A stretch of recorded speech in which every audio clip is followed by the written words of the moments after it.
बच्चों, ये आपकी मेरी पहली मुलाकात है। इसमें हम आपको हॉर्टिकल्चर पढ़ा रहे हैं। क्लास 12th है, चैप्टर 1 है। चैप्टर 1 में जो चीज़ें हम जानेंगे समझेंगे वो फूलों की खेती में इंटरनेशनल मार्केट में या विश्व के अंदर फूलों की खेती का किस तरह से हम देखते हैं, उसमें आज की स्थिति क्या है और उसका आगे आने वाले समय में क्या स्कोप है, इस बारे में चर्चा करेंगे। अब हम इस चैप्टर के MCQ के क्वेश्चन देख लेते हैं। एक बार चलते हैं ज़रा क्वेश्चन की तरफ। सबसे पहला क्वेश्चन है, विश्व में कटे हुए फूलों का सबसे बड़ा उत्पादक कौन सा कंट्री है? तो सबसे बड़ा उत्पादक है नीदरलैंड। नीदरलैंड में क्या होता है, 50% मार्केट इसने कैप्चर किया हुआ है। जितना भी मतलब व्यापार होता है पूरे विश्व के अंदर, उसमें से 50% पे नीदरलैंड का कब्जा है। दूसरा क्वेश्चन है, वैश्विक फूल बाजार में भारतीय हिस्सेदारी लगभग 0.4% है, जबकि ये चाइना की 1% है और हमारी 0.4% है। तीसरा क्वेश्चन है, 2011 में विश्व में फूलों की खेती के उत्पादकों का कुल व्यापार लगभग कितने अरब अमेरिकी डॉलर था? तो ये जो है 20 अरब अमेरिकी डॉलर था। दुनिया सबका सबसे बड़ा अंतर्राष्ट्रीय फूल बाजार कहाँ पे स्थित है? ये एक जगह है अल्समीर, और ये भी नीदरलैंड में है, उस जगह पे स्थित है। ठीक है ना जी। पांचवा क्वेश्चन है, कोलंबिया कटे हुए फूलों का दूसरा सबसे बड़ा निर्यातक है।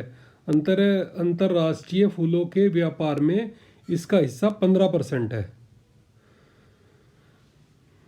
कटे हुए फूलों की सबसे अधिक खपत प्रति व्यक्ति जो है वो स्विट्जरलैंड में है। अब हम चलते हैं इसके, ये 6 क्वेश्चन हो गए। 7वें क्वेश्चन की तरफ चलेंगे। पुष्प फसलों के अंतर्गत विश्व का कुल क्षेत्रफल लगभग 20 लाख हेक्टेयर है। 8वें क्वेश्चन पे चलेंगे। विश्व में पत्तेदार पौधों का व्यापार लगभग 20 मिलियन अमेरिकी डॉलर है। विश्व में 9वां क्वेश्चन है, विश्व में पत्तेदार पौधों का प्रमुख निर्यातक नीदरलैंड है। लगभग 2 मिलियन अमेरिकी डॉलर के फूल उत्पादकों का सबसे बड़ा बाजार जर्मनी में है। लगभग 2 बिलियन अमेरिकी डॉलर के फूल उत्पादकों का सबसे बड़ा बाजार जर्मनी में है। ठीक है। इसमें एक चीज़ और भी मैं बता दूं कि अगर मान लिया जो 4 ऑप्शन दिए हुए हैं ना, उसमें से उन 4 में पूछ रहा है वो आपसे ये नहीं पूछने की कोशिश कर रहा कि उसमें और भी कोई कंट्री, जैसे मान लिया नीदरलैंड है, तो अदरवाइज नीदरलैंड जो है वो बड़ा है, सबसे बड़ा है, लेकिन यहाँ पे नीदरलैंड का उसने ऑप्शन ही नहीं दिया हुआ। तो इसलिए हमें केवल जो ऑप्शन दिए हुए उन्हीं में से छांटना है। तो जो ऑप्शन दिए हुए उनमें जर्मनी है। ठीक है ना जी। निम्नलिखित, फिर इसका 11वां क्वेश्चन है, निम्नलिखित में से कौन अंतर्राष्ट्रीय कट फ्लावर में नंबर 1 कट फ्लावर है? तो वो गुलाब है। फिर 12वां क्वेश्चन है, वैश्विक फ्लोरिकल्चर उद्योग प्रतिशत प्रतिवर्ष किस दर से बढ़ रहा है? तो 10% की, जो इंटरनेशनल मार्केट है वो 10% की प्रतिशत की दर से हर साल बढ़ रहा है। अब चलते हैं हम क्वेश्चन नंबर 13 की तरफ। क्वेश्चन नंबर 13, निम्न में से कौन विश्व स्तर पर प्रमुख पत्तेदार पोट प्लांट है? तो नंबर 1 पे इस पे गुलाब है। होने को तो एक दूसरा और प्लांट है, लेकिन वही मैं बात कर रहा हूँ कि उसने जो 4 ऑप्शन दिए उनमें से छांटना है। हम सारे की बात नहीं कर रहे कि सारे में से कौन है कौन नहीं है। जो 4 ऑप्शन दिए उनमें से कौन है। फिर 14वां क्वेश्चन है, कटे हुए पत्ते व्यापार में निम्नलिखित में से कौन सा अग्रणी, मतलब सबसे बड़ा निर्यातक कौन है, उसका एक्सपोर्टर कौन है? तो वो नीदरलैंड है। एशिया में निम्नलिखित में से कौन सा फूलों का सबसे बड़ा निर्यातक है? तो वो जापान है। कटे हुए 16 है, कटे हुए गुलाब की अधिकतम खपत निम्नलिखित में से किस किस घटना के दौरान होती है? वैलेंटाइन डे के दिन होती है। क्यों? क्योंकि आपने देखा होगा कि वैलेंटाइन डे पे या प्यार का इजहार जब करते हैं तो उसमें गुलाब का ही प्रयोग किया जाता है और किसी दूसरे फ्लावर का प्रयोग नहीं किया जाता। और वो यहाँ पे केवल गुलाब की बात कर रहा है, वो फूलों की बात नहीं कर रहा। वो यहाँ पे ये नहीं पूछ रहा कि किस में कि फ्लावर का इस्तेमाल किस त्यौहार पे या किस दिन में होता है। वो पूछ रहा है गुलाब के बारे में। तो गुलाब वैलेंटाइन डे या हम जब प्यार का इजहार करते हैं किसी से भी तो उसमें केवल गुलाब का इस्तेमाल होता है। भारतीय फूल 17वां क्वेश्चन है, भारतीय फूलों की खेती लगभग उद्योग लगभग प्रति दर से बढ़ रहा है, जबकि इंडिया के अंदर ये 1 या 2% के हिसाब से ही बढ़ रहा है। पूरे विश्व के अंदर 10% बढ़ रहा है, लेकिन इंडिया के अंदर इसकी ग्रोथ जो है 1 से 2% है। 18वें क्वेश्चन की तरफ चलेंगे तो 2011-12 के दौरान देश में फूलों का फसलों का क्षेत्रफल 253,000 हेक्टेयर था। अब चलते हैं क्वेश्चन नंबर 19। 2011-12 में भारत में फूलों का उत्पादकों का निर्यात लगभग 365 करोड़ था। 20वें क्वेश्चन पे चलेंगे। 2011-12 के दौरान हमारे देश में फूलों का उत्पादन लगभग 1650 मीट्रिक टन था। हमारे देश में 21वां क्वेश्चन है, हमारे देश में फूलों की कितनी इकाइयाँ निजी इकाइयाँ लगी हुई हैं? तो लगभग 500 निजी इकाइयाँ लगी हुई हैं। हमारे देश में अधिकतम क्षेत्रफल निम्नलिखित किस फूल की फसल के अंतर्गत आता है?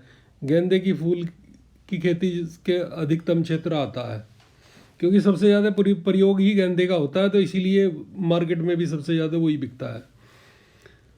हमारे देश में लंबे तने वाले फूल के रूप में एक सबसे बड़े क्षेत्र में कौन बढ़ रहा है? तो वो गुलाब है। गुलाब में जो है एक लंबे स्टेम के साथ में काट लेते हैं, लंबी डंडी के साथ में काट लेते हैं उसको, तो उसका क्षेत्र बढ़ रहा है। 24वां क्वेश्चन है, NRC नेशनल रिसर्च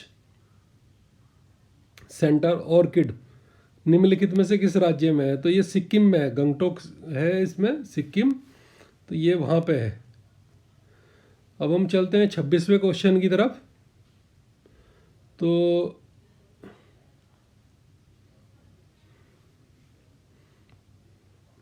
26वें क्वेश्चन की तरफ चलेंगे तो 2006-07 से 2011-12 के दौरान कौन सा देश भारतीय फूलों का सबसे बड़ा आयातक था, इम्पोर्टर था? तो इम्पोर्टर हमारा जो सबसे बड़ा इम्पोर्टर था वो था अमेरिका। भारत में कुल 27वां क्वेश्चन है, भारत में कुल पुष्प कृषि निर्यात के सूखे फूलों की खेती का उत्पादों को अनुमानित हिस्सा कितना है? तो ये 60% है। मतलब कहने का यह है कि जैसे जितने भी टोटल हम फूलों की खेती का निर्यात करते हैं या फूलों का निर्यात करते हैं तो उसमें सूखे फूलों का हिस्सा जो है वो 60% है।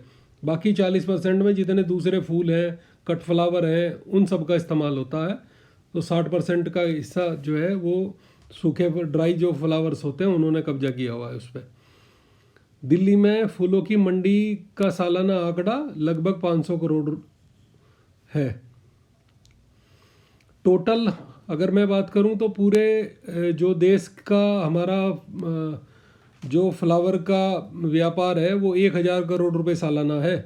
तो जो दिल्ली का है वो 50% उसने दिल्ली ने कब्जा किया हुआ, क्योंकि गाजीपुर में सबसे बड़ी मंडी है फूलों की, तो उसने कब्जा किया हुआ, तो वो 500 करोड़ है उसका टर्नओवर। फिर 29वां क्वेश्चन है, ICAR में फूलों की खेती अनुसंधान निदेशालय के दौरान शुरू किया गया था 2005 में। तो ये 10वीं पंचवर्षीय योजना थी और 10वीं पंचवर्षीय योजना ये 2002 से 2007 के बीच में थी, तो 2005 में ये किया गया था। निम्नलिखित में से किस व्यक्ति ने गैर कृषि होते हुए भी फूलों की खेती में महत्वपूर्ण योगदान दिया? तो ये थे MS रंधावा, जो कि पंजाब सिविल सर्विस में थे। इनका कोई एग्रीकल्चर के उसमें नहीं था, योगदान नहीं था कि भाई ये किसी एग्रीकल्चर यूनिवर्सिटी में कोई प्रोफेसर थे या ये कोई डायरेक्टर थे या कुछ थे। तो ये उसमें थे पंजाब सिविल सर्विस में। फिर इनको इन्होंने का काफ़ी योगदान है उसमें फ्लोरिकल्चर में। इनको उसमें IARI से अटैच कर दिया गया था। ये दिल्ली में भी कमिश्नर रहे हैं कुछ टाइम के लिए। अब ये देख लेते हैं, ये कह रहा कि निम्न का मिलान करें। राष्ट्रीय फूल, अब इसने नंबर 1 ऑप्शन दिया हुआ है, तो जो गुलाब है, गुलाब वो अमेरिका का राष्ट्रीय फूल है। और ट्यूलिप जो है वो नीदरलैंड का राष्ट्रीय फूल है। कमल जो है वो भारत का है, गहरे लाल रंग स्पेन के हैं। और गुलदाउदी जो है वो जापान का है। तो ये इस तरह से ये राष्ट्रीय फूल है। फिर हम चलते हैं, इसमें ये थोड़ा सा क्वेश्चन डिटेल में बात कर रहा है पूछने की। तो वाणिज्य फूलों मतलब कॉमर्शियल जो फूलों की खेती होती है, उसमें हाईटेक फ्लोरिकल्चर से आप क्या समझते हैं? तो हाईटेक फ्लोरिकल्चर वह तकनीक है जो अति आधुनिक और पर्यावरण पे कम निर्भर और पूंजी के साथ साथ गुणवत्तापूर्ण उत्पाद प्रोड्यूस करती है। समझ रहे? दोबारा से समझा देता हूँ आपको। हाईटेक फ्लोरिकल्चर वह तकनीक है जो एक तो बहुत ही आधुनिक है, फिर दूसरी बात इसमें क्या होता है कि पर्यावरण पे हम निर्भर नहीं होते, और इसमें पैसा तो कमाते ही हैं। पैसा कमाने के साथ साथ जो प्रोडक्ट हम प्रोड्यूस कर रहे हैं उसकी वो बहुत ही बढ़िया क्वालिटी का होता है। तो ये इससे हम ये समझते हैं। अब दूसरा नेक्स्ट है, सबसे बड़ा अंतर्राष्ट्रीय बाजार फूल बाजार कहाँ स्थित है? सबसे बड़ा अंतर्राष्ट्रीय फूल बाजार नीदरलैंड में अल्समीर एक जगह है, वहाँ पे स्थित है। फिर ये कह रहा है कि विश्व फ्लोरिकल्चर उद्योग के प्रमुख घटक क्या क्या हैं? तो सूखे रंगे फूल और पत्ते परसलाखी, मतलब ये चाह रहा है कि जो हम ड्राई फ्लावर और ड्राई लीव्स जो है, एक तो वो इनका हिस्सा है। गुलदस्ते और माल्यार्पण सहित फूलों की व्यवस्था, ताजे कटे हुए फूल, ठीक है ना जी, और ढीले मतलब लूज फ्लावर और उनकी माला जैसे बना के पहनते हैं। तो ये जो है उसके मुख्य घटक हैं। फिर कह रहा है ये नेक्स्ट वाले क्वेश्चन में, वाणिज्य फूलों की खेती की मुख्य विशेषताएं क्या हैं? तो अब ये बात करें तो हम ये ऑल ओवर मतलब पूरे वर्ल्ड लेवल की अगर हम बात देखें तो ये रोजगार के पर्याप्त अवसर पैदा करते हैं, और अन्य कृषि फसलों की तुलना में प्रति इकाई क्षेत्र, यानी कि अगर मान लिया अधिक लाभ कमाते हैं, तो अगर ये कृषि फसलों की तुलना मतलब कोई भी अगर हम 1 हेक्टेयर के अंदर दूसरी फसल उगाते हैं, गेहूँ उगाते हैं, गन्ना उगाते हैं, चना उगाते हैं, तो उसके मुकाबले अगर हम कोई फ्लावर पैदा करते हैं या प्लांट्स उगाते हैं या कोई और दूसरी मतलब इस हॉर्टिकल्चर से संबंधित कोई ऐसी चीज़ उगाते हैं, तो उससे हमें ज़्यादा लाभ होता है। हालांकि फसलों और प्रजातियों और किस्मों के व्यापक चयन में कृषि पे विविधता लाना आसान हो जाता है, और कॉमर्शियल फूलों की खेती गैर पारंपरिक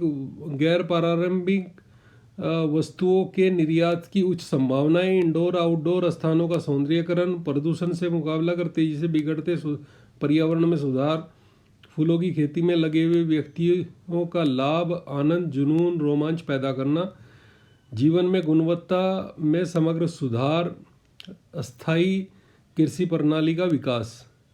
तो ये मुख्य ये विशेषताएं हैं जो हम इंटरनेशनल लेवल पे देखते हैं।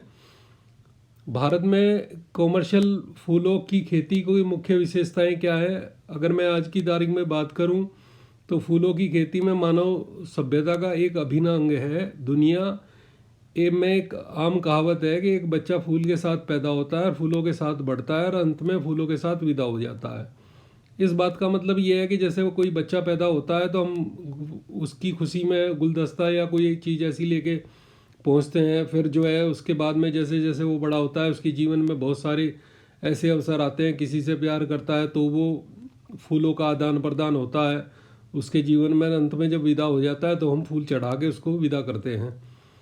तो फूलों के साथ साथ दिन प्रतिदिन की गतिविधियाँ और फूलों के विभिन्न गतिविधियों जैसे पूजा, धार्मिक, इसके लिए किया जाता। सामाजिक समारोह में जन्मदिन, शादी, सालगिरह, स्वागत, प्रस्थान करने वाले गणमान्य व्यक्ति आदि, फूल और सजावटी पौधे घरों में, कार्यालयों में, क्लबों में, होटलों में इनका सजावट का काम करते हैं। रेस्तरां, बैंक, बैंक्वेट हॉल आदि फूल भी दैनिक सज्जा का हिस्सा बन गए हैं। इत्र, फूलों से निकाले गए उपयोग कन्फेक्शनरी, साबुन, सौंदर्य प्रसाधनों में प्रयोग किया जाता है। पुष्प उत्पादकों का उपयोग किस स्रोत में किया जाता है? भोजन और भोजन, चारा, मिठाइयाँ। तो ये एक आयोजक भी इस प्रकार के निष्कर्ष पर पहुँचे। वर्तमान परिदृश्य में फूल और मानव जाति एक दूसरे के पूरक हो गए हैं। तो यहाँ पे ये पहला चैप्टर हमारा ख़त्म हो जाता है। अब इसके साथ ही हम दूसरे चैप्टर के साथ मिलेंगे आपको जल्दी ही। आप ये है कि चैनल को सब्सक्राइब करेंगे तो ऑटोमेटिकली आपको ये चीज़ें सब मिलती रहेंगी। दूसरी वीडियो के साथ में मिलेंगे हम जल्दी। जैसे ये हिंदी में करके कन्वर्ट करके हमने किया, इसी तरह से हिंदी में दूसरी वीडियो आपको दूसरे चैप्टर की जल्दी मिलेगी। Thank you.